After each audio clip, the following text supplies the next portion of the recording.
refugiados, nunca nos dieron la ciudadanía. No teníamos armas, no teníamos quien nos defienda. Empezamos a oír balazos. Mataron gente, ransaquearon sus negocios. Podían entrar a nuestra casa, violarnos, matarnos. Se estaba tirando a balazos a morir. Mi mamá se escapó sola con los Un niños. francotirador le pega en las piernas, se queda tirada en medio de la calle desangrándose. Va mi hijo por ustedes para rescatarlos. Y si te cachan, tú y yo estamos muertos. Había bombazos, misiles. Vi muchos papeles quemados de libros en hebreo. Esos papelitos que eran Kodesh. O nos sacas de aquí vivos o vamos a salir muertos. Cualquier cosa que le pase a mi papá, te mato. Fuimos muy perseguidos, muy maltratados.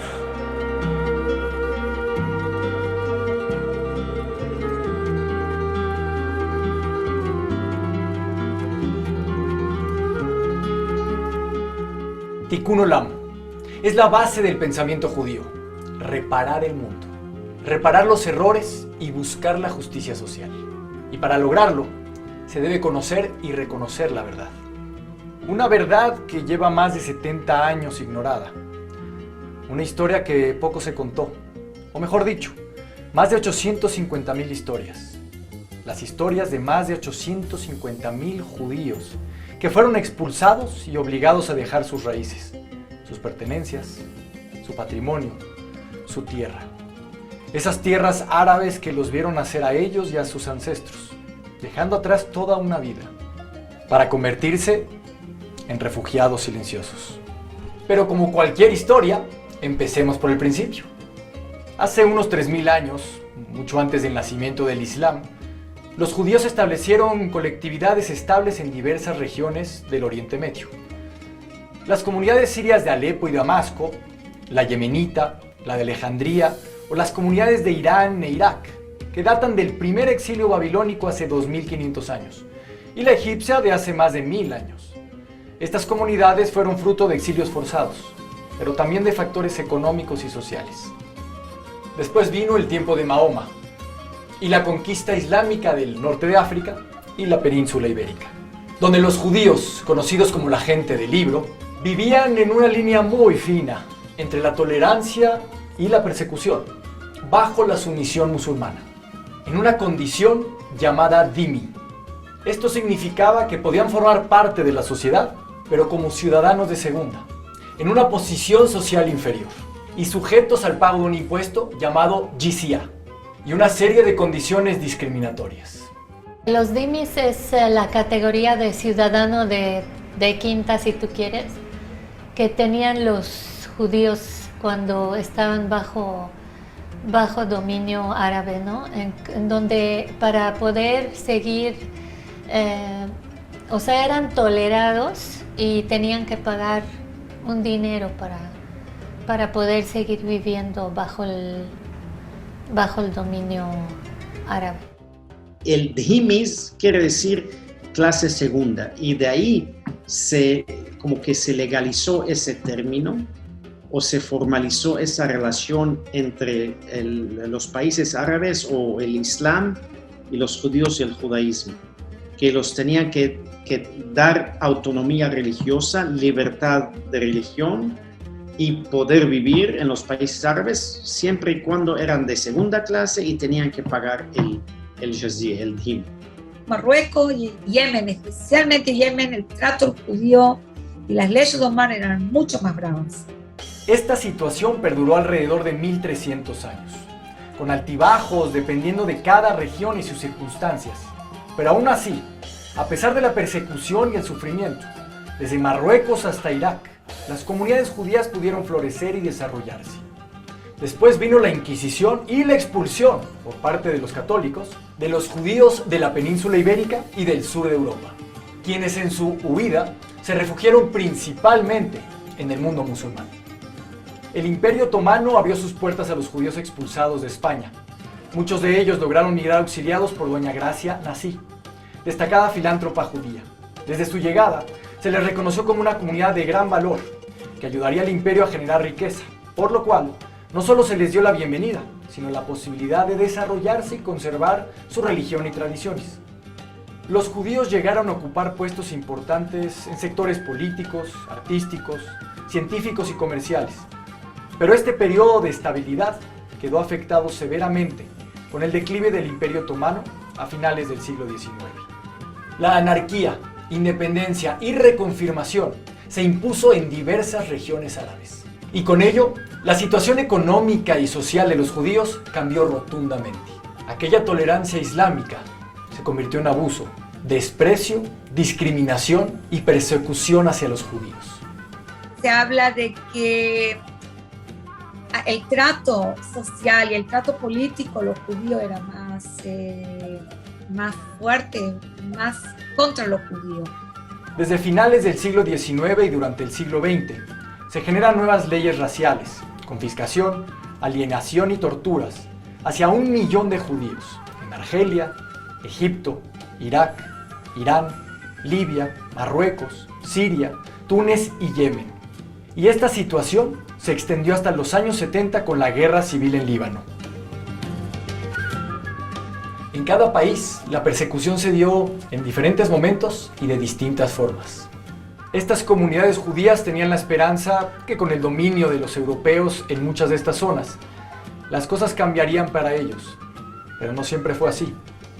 La ocupación alemana de Túnez ocasionó la deportación y exterminio de miles de judíos. Irak, por su parte, salió con el gobierno alemán, difundiendo propaganda nazi, que fue traducido al árabe dando como resultado el Farhut, un ataque de 3 días, donde 179 judíos fueron brutalmente asesinados, y tanto mujeres como niños fueron víctimas de torturas indecibles. La Torá y las sinagogas fueron profanadas e incendiadas, las casas y negocios destruidos. La población judía perdió todo, sí, todo, y tuvo que escapar del país. El odio se propagó y se extendió como fuego. A partir de 1948, con el nacimiento del Estado de Israel, que provocó que los países árabes promulgaran decretos contra los derechos humanos y civiles de los judíos, despojándolos de sus bienes, su nacionalidad y su seguridad. Como resultado del establecimiento del Estado de Israel, la reacción en los países árabes fue de violencia que desató una violencia, una animosidad contra las comunidades judías en los países árabes. En la guerra de los 6 días, los árabes sintieron una gran derrota. Y nosotros que estábamos viviendo relativamente en paz, ya empezamos a ver manifestaciones contra los judíos. Aunque no era tan bien el trato antes de 1948 del Estado de Israel, no era tan bien, pero era calmado. No nos agredían tanto. Un día le habla a mi tío, mi mamá tenía un hermano en México, le habla por teléfono y mi mamá para poder contestar el teléfono se mete abajo de la mesa porque había balazos y poníamos colchones enfrente de las ventanas por si entraban las balas. ¿Cómo estás, Jaiko? En su hermano. Dice, sí, bien, te estoy hablando por debajo, pero ¿por qué estás por debajo de la mesa? ¿Por qué estás abajo de la mesa? Porque hay balazos, hay un francotirador, hay no sé qué, están... No me digas, oye, ¿cómo te ayudo? ¿Qué hacemos? No puedes estar viviendo así. Dice, mi esposo no quiere salir, pero si quieres te mando a mi hijo a México. Y es como mi hermano llega a México, a mí me mandan a Inglaterra con la familia de mi papá y ellos se quedan con los 2 más pequeños porque mi papá estaba convencido que la guerra iba a terminar en cualquier momento. Uno de esos días, de repente salió la foto del Bet Din del Líbano, 3 rabinos en el Líbano, uno de ellos era mi papá, con un artículo de 3-4 páginas y la foto de esos rabinos, y abajo de la foto decía, esos son los agentes sionistas que ayudan a Israel. Mi papá y los demás rabinos tuvieron mucho miedo, se escondieron en casa por varias semanas hasta que el gobierno les aseguró que no va a pasar nada. Y mi mamá agarró esa foto, agarró el artículo en esa revista y la mandó a mi hermano que estaba en México, y eso fue en 1970, y le dijo, Mi hermano se llama Jack. Le dijo, Jack, o nos sacas de aquí vivos o vamos a salir muertos.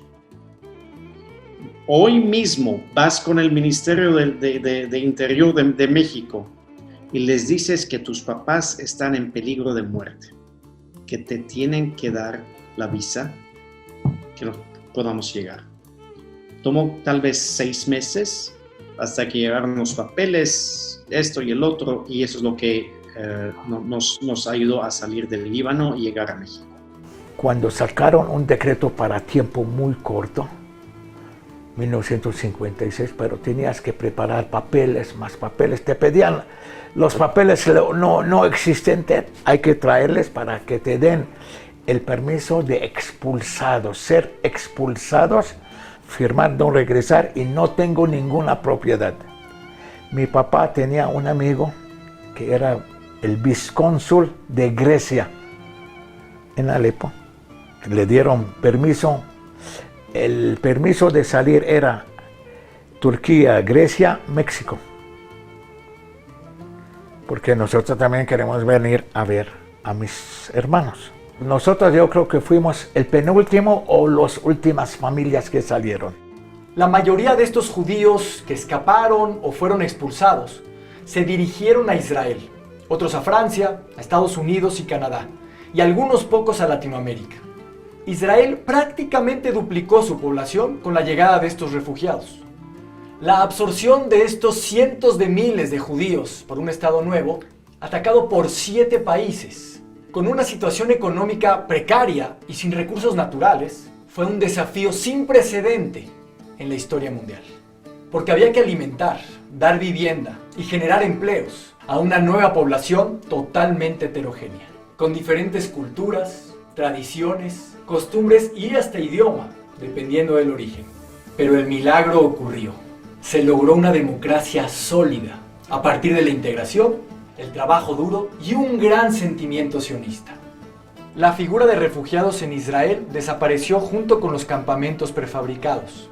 Fue temporal, porque a diferencia de los refugiados palestinos, que eran 3 veces menos en número, la sociedad israelí los acogió e integró, demostrando una vez más la gran fortaleza, unión y capacidad del pueblo judío. Kol Israel Arevim Ze Laze. El hecho de que la condición de refugiado se haya superado no significa que no hayan existido. Existen, y son más de 850,000 personas y sus descendientes, con quienes tenemos una gran deuda, la de dar a conocer la verdad. Se trata de millones de historias, con nombre, apellido y propiedades que les fueron arrebatadas en sus países de origen. 103,600 kilómetros cuadrados, que son 5 veces el tamaño de Israel, es decir, más que la suma del territorio de Jordania y Líbano juntos. Los refugiados judíos tienen derecho a la memoria, a la verdad y sobre todo a la justicia. Una justicia histórica, humana y patrimonial, que ha sido ignorada hasta ahora, pero es más necesaria que nunca en nuestro camino hacia la paz.